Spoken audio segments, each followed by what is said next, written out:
You don't control your own mind, which means by extension, you do not control your life. You do not control your woman. You do not control the weather. You don't control nothing. You're just an empty vessel going through life with zero control over anything. You can control, once your mind's in check, your reaction and attitude to things. When you're in the trenches, there's people who give up. There's people who quit. There's people who sow FUD. There's people who feel sorry for themselves. There's people who want an easy way out. And there's other people who say, listen, this is a test. And the only way we're going to get this done is to be irrationally positive all of the time. He's like, well, what can I do about the price of Bitcoin? Perhaps nothing. But the universe may reward you karmically if you at least try to do something positive. Go for a walk, go for a run, burn some calories. Why don't you go down to the nearest grocery store and buy the old lady's groceries? How about that? You're unhappy that Bitcoin's gone down. Fine. What I recommend you do, although you may not understand this because you don't see them as linked, but karmically, all things are linked inside of this universe. Go down to the local grocery store and buy some groceries for an old lady. That's what you should do to fix the Bitcoin price. Now, will that genuinely affect the Bitcoin price? I don't know. It's amazing how this world works. Perhaps in some strange version of events, that slight delay in her thanking you and her getting in the car ends up leading to an increase in the Bitcoin price. But even if it doesn't, perhaps you'll learn something about not being so attached to money. Perhaps you'll feel grateful and understand you have a lot more spare money than you thought in the first place. Perhaps your attitude to the world will change, which will allow you to be more open-minded so that you can approach opportunities in a different way so that you make more money later on. Karmically, it's impossible for us to tangibly link how that positive action will lead into something else positive in your life later on. We just have to have faith that it will, because it will. So when I said this to this guy, he's like, LOL. That's his reply. He replied LOL when I said he should go buy groceries for somebody. And he doesn't understand the world. And I thought, well, why don't I go speak to thousands of people and talk positive then? Not to save him, but just to put my money where my mouth is. Just to prove that you can just do something good. And if you just do something good, it is better than doing nothing. Rain dances work. If you need it to rain, you shouldn't sit and pray. You shouldn't sit and hope. You shouldn't sit and complain that it's not raining. You shouldn't sit and wait. You should rain dance. Does a rain dance make clouds appear? No. But you should take action. Perhaps your rain dance, although it will not make clouds appear, will be viewed by a tribe high on the mountain far away. And they'll look down seeing you rain dance and realize that you need water. And then maybe Providence and luck will have this tribesman appear with big barrels of water saying, we think you might need water and we have some spare. If you didn't rain dance, they wouldn't know. They just see you sitting around being a mopey dipshit, crying his eyes out. That's why it's so important to take action in all things. Action solves all. Raw action is the answer. Raw action solves all.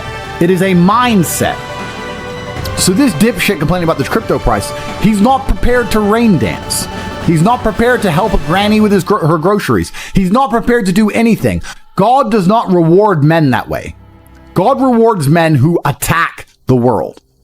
You have to go and get things. You have to show that you deserve them. Even in mating, men go get the woman. Men go get money. Men go take land. Men go. We go and happen to the world. The world doesn't happen to us. What did we say earlier about if you try your absolute best, you can always find the W even in the L? I tried my absolute best, so I win. Raw action solves all. If you had that kind of attitude, you wouldn't be looking at a crypto price and sitting there praying and hoping like a dork. You'd be doing something about it. Oh, I need your help. Do you? I don't even see you trying. And that's how God views things. That's how, in fact, most wealthy people view things. I haven't seen you do anything that warrants me giving you a second of my help. People feel like rich people are horrible because we don't help the normies. Even if you try and help normies, most of them are beyond help because they are self-sabotaging and lazy.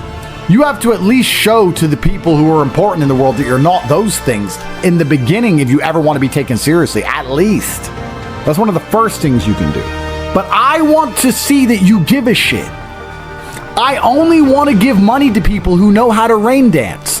I only want to give money to people who sit and believe that the rain dance is the answer. I like rain dancers. I like people who sit and say, I don't know what to do, so I'm going to do something. I don't know what to do, so I'm going to just do something positive. I don't know how to make Bitcoin go up. I'm going to buy an old lady groceries. I don't know what to do, but inaction in and of itself is an action. And men of honor do not allow the universe to decide for them. They decide their fate. And you decide your fate with hard work and vigor in all things. In fact, I would argue that a lot of you probably heard about Bitcoin in 2007 or 2009 or 2011, whenever.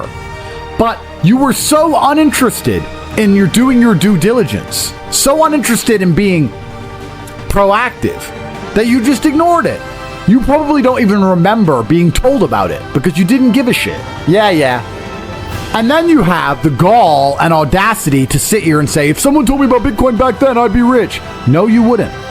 If you're the kind of person who would have got rich from Bitcoin back then, you're the kind of person who can get rich right now by taking action, by paying attention. If you're refusing to do the right things now, you would have never done the right thing.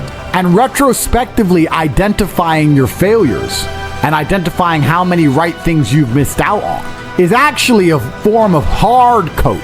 Oh no, I just don't have the chances. You've had chances and wasted them. And you have another chance right now to do your rain dance. You have a chance. You're sitting here right now during a chance. You have a chance from God because you're breathing. You have a chance right now to get things done.